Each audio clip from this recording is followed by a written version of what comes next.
जान कहते हैं, मोहब्बत की इसी मिट्टी को हिंदुस्तान कहते हैं, हिंदुस्तान कहते हैं।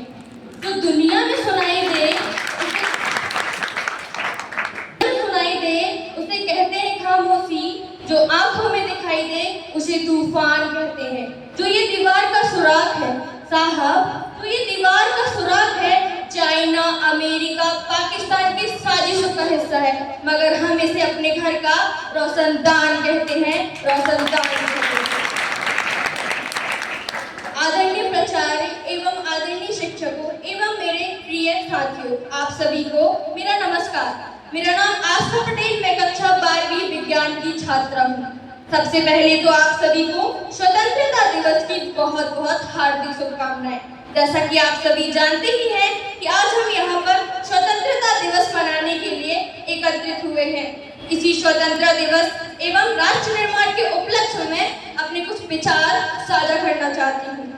आजादी, अरे आजादी का मतलब तो वही समझ सकता है जिसने कभी गुलामी की हो। हम सौभाग्यशाली हैं कि हमने स्वतंत्र भारत में जन्म लिया। यूं तो आजादी की लौ 1857 में ही जल चुकी थी, जो बरसाल बनकर 1947 में हमारे देश को आजाद कराई। मैं प्राचीन, मध्यकालीन और वर्तमान भारत के उदाहरणों से स्पष्ट करना चाहूंगी कि जब हम फिरंगियों के फेरे में फंस गए थे तो रंग दे बसंती चोला की हर एक आवाज पर टोलों के टोले उमड़ाते थे और वंदे मातरम की नारों से आने वाला खून में 5-5 डिग्री का तूफान ला देता था। लोग मर जाते थे, मिट जाते थे, फांसी चढ़ जाती थी, तो भी वे अपनी देशभक्ति को साबित कर रहे होते थे। इसके बाद 62, 65 और 71 के युद्ध में जब एक सुहाग गवा देने वाली औरत, जब घर के हालात ये हो जाया करते थे कि प्यार भी भरपूर गया, मांग का सिंदूर गया, नन्हे नौनिहालों की मुस्कानें चली गई, छोटी छोटी बेटियों की मासूमियत चली गई, बाप की कमाई गई, भाई की पढ़ाई गई और एक ऐसा विस्फोट हुआ, पता ही चला नहीं कि जिसमें की कई बोटियां चली गई और आपके लिए एक आदमी मरा साहब, किंतु मेरे घर की तो रोटियां ही चली गई, मेरे घर की तो रोटियां ही चली गई। पैदा हो जाने के बाद भी जब एक माँ अपने बेटे को तरत कर दुश्मनों की धज्जियां उड़ाने के लिए भेज दिया करती थी और पत्र लिखाकर भेजा करती थी कि अम्मा ने पत्र भेजा है बड़े चाव से कि पुत्र मेरे ना घबरा जाना, कि पुत्र मेरे ना घबरा जाना, 1 इंच भी ना पीछे हटना, चाहे इंच इंच कट जाना, चाहे इंच इंच कट जाना। इस तरह पूरा परिवार अपनी देशभक्ति को साबित करने में लगा होता था। तब देश बलिदान मांगता था, तब देश मर जाने को कहता था, तब देश मिट जाने को कहता था, किंतु आज देश मर जाने को नहीं कहता, आज देश मिट जाने को नहीं कहता, आज देश लड़ जाने को नहीं कहता, बल्कि मेरे विचारों में तो यदि कोई व्यक्ति अपना काम सच्ची मेहनत, पूरी लगन व ईमानदारी के साथ करे ना, वही सबसे बड़ा देशभक्त है। मैं नहीं मानती कि व्हाट्सएप, फेसबुक और इंस्टाग्राम की डीपी को 3 रंगों में रख देना ही देशभक्ति है। और यदि आप कहेंगे कि साल में 2 बार तिरंगा ले लेना ही देशभक्ति है, मैं पूछना चाहूंगी कि फुटपाथ में रहने वाला वो बच्चा ट्रैफिक की छांव में, नंगे पांव में यदि तिरंगा बेच रहा होता है, तो क्या आप इसे उसकी देशभक्ति कहेंगे? नहीं, ये उसकी देशभक्ति नहीं, बल्कि ये उसके पेट के भूख की शक्ति है जो उसे ऐसा करने में मजबूर करती है। क्योंकि ना मस्जिद को जानते हैं, ना शिवालयों को जानते हैं, ना मस्जिद को जानते हैं, ना शिवालयों को जानते हैं।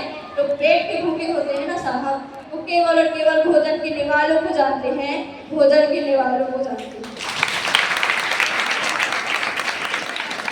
अपने परिवार, अपने समाज, अपने देश, अपने वतन के लिए समर्पण का भाव है देशभक्ति। और हर एक देशद्रोही के जीवन में आने वाला तूफान है देशभक्ति, ताकि हर एक देशद्रोही समझ सके कि अगर तू परिंदा है तो ये आसमान भी तेरा है, अगर तू परिंदा है तो ये आसमान भी तेरा है, अगर तू परिंदा है तो ये शमशान भी तेरा है। और भाईचारे से रहना है तो रह जमीन पर, वरना ये कब्र भी तेरा है और ये कब्रिस्तान भी तेरा है और ये कब्रिस्तान भी तेरा है। लेकिन एक देशद्रोही से ज्यादा देशभक्ति तब बाहर होती है जब एक बेटा अपने बूढ़े माँ बाप को वृद्धाश्रम की चौखट पर छोड़ाता है। कड़ा उठती है वो देशभक्ति जब मुसीबत में फंसे व्यक्ति की जान बचाने से ज्यादा लोग सेल्फी ले लेकर अपनी लाइफ को आगे बढ़ा रहे होते हैं। कड़ा उठती है वो देशभक्ति जब लोग मुसीबत में फंसे व्यक्ति की जान में बचाने से ज्यादा लोग अपनी सेल्फी ले लेकर आगे बढ़ा रहे होते हैं। और मैं बता दूं कि महिला सुरक्षा के मामले में आज भी हम चौथे नंबर पर आते हैं, चौथे नंबर पर। हम ना एक ऐसे समाज में जीते हैं जहाँ पत्थर की मूर्ति को लगते हैं 56 भोग, पत्थर की मूर्ति को लगते हैं 56 भोग, भूखे नंगे तड़पते सो जाते हैं लोग, भूखे नंगे तड़पते सो जाते हैं। मजदूर को मजबूर समझिए, मजदूर नहीं, और गरीब को काम दीजिए, दान नहीं। और यदि दान देने के इच्छुक हैं तो किसी जीते जी को रक्तदान दीजिए और मरने के बाद अंगदान देकर किसी मरने को जीवन दान दीजिए। यही सच्ची देशभक्ति और यही सच्चा राष्ट्र प्रेम है। न सरकार मेरी है न रब मेरा है, ना सरकार मेरी है न रब मेरा है, बस इतनी सी बात का गुरूर है मुझमें कि मैं भारत की हूँ और ये भारत देश मेरा है और ये भारत देश मेरा है। परंतु एक वैचारिक बीमारी हमारे समाज में मुझे नजर आती है। लोग कहते हैं हम दुनिया के सबसे बड़े लोकतंत्र हैं, जहाँ हिंदू पैदा होते हैं, मुस्लिम सिख ईसाई भी पैदा होते हैं, परंतु बदकिस्मती से अब यह इंसान पैदा नहीं होते। बल्कि मेरे विचारों में तो ना हिंदू की जरूरत है ना मुसलमान की जरूरत है, ना हिंदू की जरूरत है ना मुसलमान की जरूरत है। एक राष्ट्र निर्माण के लिए केवल एक अच्छे इंसान की जरूरत है, केवल एक अच्छे इंसान की जरूरत है। जरा सोच कर देखिए, पेड़ पौधे और शाखाएं भी परेशान हो जाए। जरा सोच कर देखिए कि पेड़ पौधे और शाखाएं भी परेशान हो जाए अगर परिंदा भी हिंदू और मुसलमान हो जाए, हिंदू और मुसलमान हो जाए। हमारी संस्कृति, हमारी सभ्यता, हमारी दुनिया को दुनिया ने शीश नवाया है, तो फिर क्यों आस्था के नाम पर अंधविश्वास फैलाया है। एक राष्ट्र निर्माण तब संभव होगा, एक स्वच्छ अभियान को जब न केवल सरकार बल्कि सड़क में चलने वाला हर एक नागरिक स्वच्छ भारत, स्वस्थ भारत को दिल से अपनाएगा।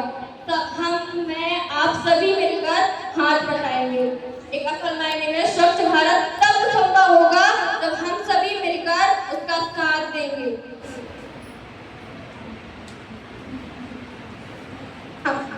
क्योंकि हमारे देश की जिम्मेदारी नहीं हमें आगे ले जाने की, बल्कि हमारी जिम्मेदारी है अपने देश को, अपने वतन को, अपने राष्ट्र को आगे ले जाने की।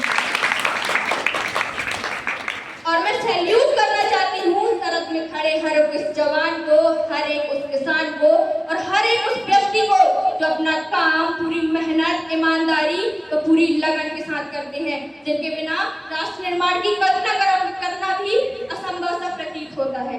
और अंत में मैं यही कहना चाहूंगी, मेरा हिंदुस्तान महान था, महान है, महान रहेगा। मेरा हिंदुस्तान महान था, महान है, महान रहेगा। एक बार भारत माता की जयकारा लगाएंगे।